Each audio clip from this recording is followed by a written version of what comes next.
During potentially dangerous weather situations, specially built receivers can be automatically activated by the signal to warn of the impending hazard.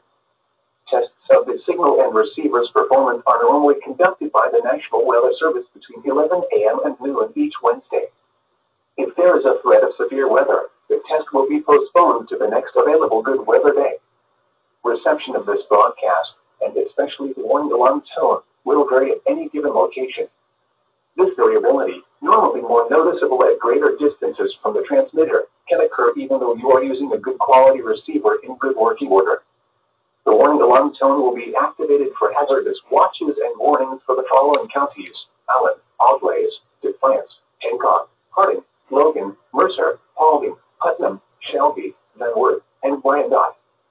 This concludes the weekly test of weather radio station WXJ 93 Crydersville, Ohio.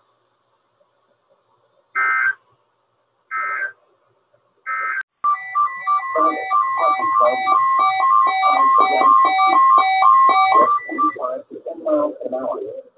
Friday night, partly cloudy and humid, mostly cloudy and humid. For these receivers are normally used by the next Saturday.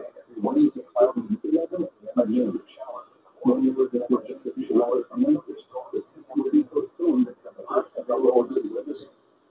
And the morning was on the way. It wasn't cloudy with the showers, but it was more noticeable straight out of the shower.